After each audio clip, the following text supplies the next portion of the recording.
Assalamualaikum warahmatullahi wabarakatuh. Masih dengan saya Yahya Muhammad.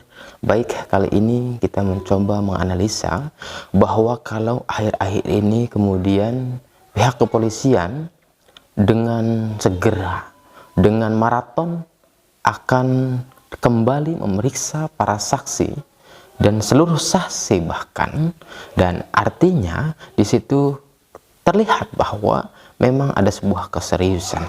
Ada keseriusan yang memang informasi-informasi yang telah didapatkan sebelumnya bahwa butuh yang namanya konfirmasi atau validasi keterangan dengan cara misalkan apakah pernyataan A sebelumnya yang telah diwawancarai, telah diambil informasinya, apakah adanya ketersesuaian atau memang berubah-ubah, atau memang hari ini terakhir ini kemudian polisi memanggil itu adalah butuh keterangan-keterangan tambahan yang sifatnya yang dahulu belum dimintai keterangan, yang hari ini memang dibutuhkan keterangan yang baru-baru itu. Nah, baik, keterangan yang baru-baru itu memang sangat diperlukan. Misalnya, sebuah contoh ketika dahulu Polda mengatakan bahwa misalkan banpol itu kan memang tidak ada. Apa maksud dari banpol tidak ada? Mungkin hari ini mungkin ya, hari ini kemudian memanggil para saksi itu yang dahulu dikatakan banpol tidak ada, hari ini bahkan ada. Videonya pun ada, pengakuannya banpol itu ada, bahkan yang menyuruhnya pun siapa ada. Jadi ini Pak, pagi-pagi kan saya beres-beres mako. Nah, udah agak siang, jam yang lagi ditentukan atau jam 9 atau jam berapa. Tiba-tiba di sini kan banyak orang anggota. Saya diberitakan Bapak Kali Telantas, disuruh menguras bang di rumah di TKP. Saya melaksanakan pergi ke sana,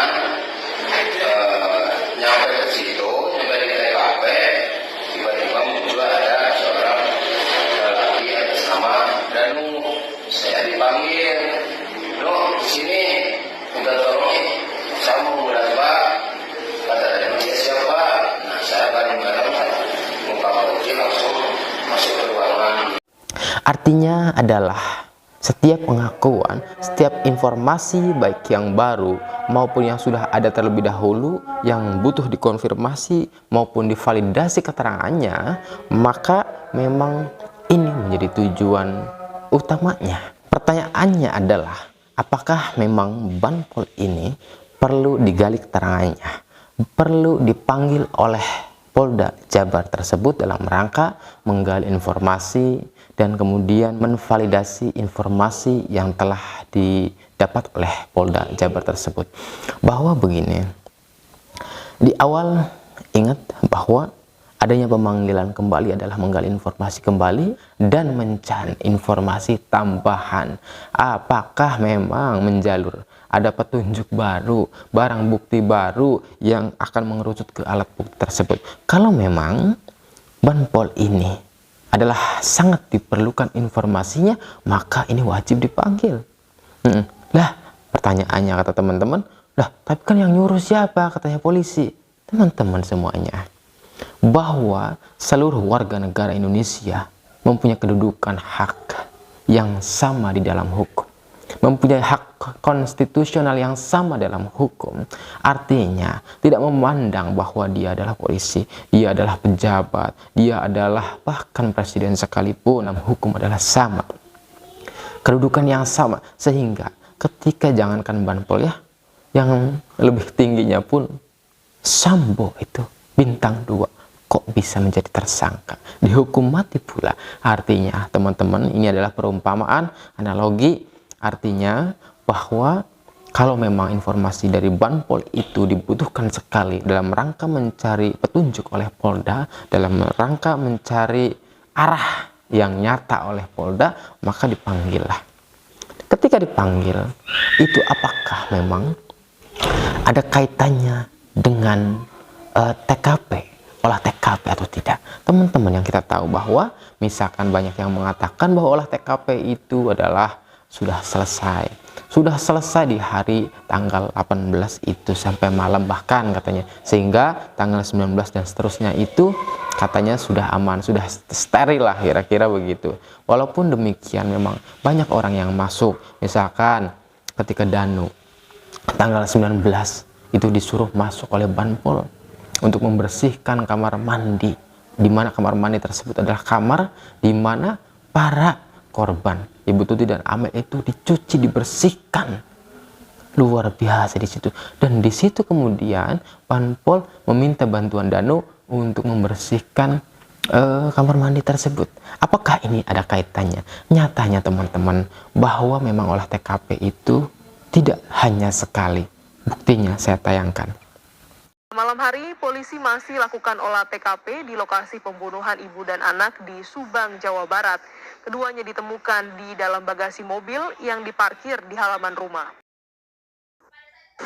Sebelumnya pada 30 Agustus, polisi kembali menggelar olah tempat kejadian perkara sebagai lanjutan penyidikan kasus tewasnya ibu dan anak di Subang. Olah TKP lanjutan ini digelar di rumah korban. Sejumlah saksi yang merupakan anggota keluarga korban dihadirkan untuk mengklarifikasi hasil temuan polisi.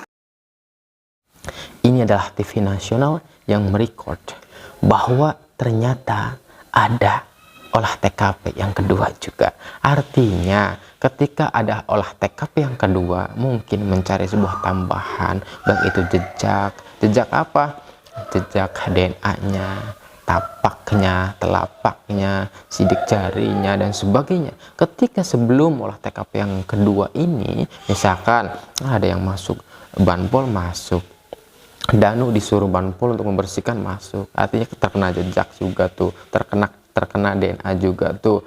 Kemudian Pak Yosep, Pak Mulyana yang ngambil stick golf itu ya kan, kucing itu ya kan, mengambil kucing juga katanya kan masuk. Sehingga olah TKP yang kedua kan jauh hari itu tanggal 30 tersebut. Sehingga ini kemudian image-nya apa ya, paradigma yang terbangun di netizen itu, masyarakat itu adalah memang TKP sudah tidak lagi steril. Ini kemudian image yang berkembang. Lagi-lagi kembali kepada masalah tadi, bahwa ketika informasi yang dari Banpol itu sangat diperlukan, maka Polda dalam hal ini wajib menggali informasi kembali. Ketika misalkan ada pertanyaan tadi, kok yang nyuruh kok polisi kira-kira? Tadi di jawaban ada bahwa seluruh warga negara Indonesia di depan hukum mempunyai kedudukan yang sama, hak konstitusional yang sama. Tidak melihat dia siapa, tidak melihat dia polisi, tidak melihat dia adalah pejabat, sama. Kalau dibutuhkan keterangannya, maka wajib dipanggil oleh Polda Jabar. Dalam rangka apa tujuannya? Yaitu adalah menegakkan kebenaran, keadilan berdasarkan hukum negara Republik Indonesia, kan begitu. Artinya tidak ada di dunia ini, tidak ada di Indonesia ini yang kebal hukum. Siapapun yang berkaitan dengan eksekusi Ibu Tuti dan Amel, siapa yang membantunya membersihkan TKP, membersihkan mayat tadi, TKP supaya steril seakan-akan, menghilangkan jejaknya dan sebagainya, ini harus diselidiki lebih jauh. Kemudian pelakunya, dalangnya, motifnya barangkali kan gitu. Sehingga ini memang harus dibongkar. Jujur, kita ini, masyarakat ini, netizen itu adalah tidak ada kaitannya dengan kasus pembunuhan ibu dan anak di Subang itu. Tidak ada sama sekali. Kita bukan keluarga, kita juga bukan kerabat, bukan teman dekat dengan, bukan. Tapi nyatanya kita ini lebih di paling depan. Apa dalam rangka mengawal kasus Subang? Coba bayangkan, kita yang tidak ada hubungannya notabene, tapi kok kita mengawal lebih jauh, seakan-akan kita lebih mengawal paling depan daripada keluarga terdekatnya. Kan begitu, seakan-akan begitu image-nya. Untuk itu, ya, dari sekian usaha yang semua warga negara atau netizen usahakan, harap didengar oleh pihak kepolisian Republik Indonesia, bahwa keinginan netizen, warga negara Indonesia, hukum harus ditegakkan dengan seadil-adilnya, hukum harus ditegakkan dengan sebenar-benarnya. Baik itu saja. Terima kasih, mudah-mudahan ini sangat didengar oleh pihak kepolisian Republik Indonesia. Nyatanya tujuan kita sama, yaitu mengawal kasus Subang dalam rangka mencari sebuah keadilan korban keadilan harus ditegakkan, kebenaran harus ditegakkan. Hukum Indonesia nomor 1 menjadi pacuan, menjadi patokan dalam bernegara, dalam menentukan kebenaran dan keadilan negara di Republik Indonesia. Terima kasih. Wassalamualaikum warahmatullahi wabarakatuh.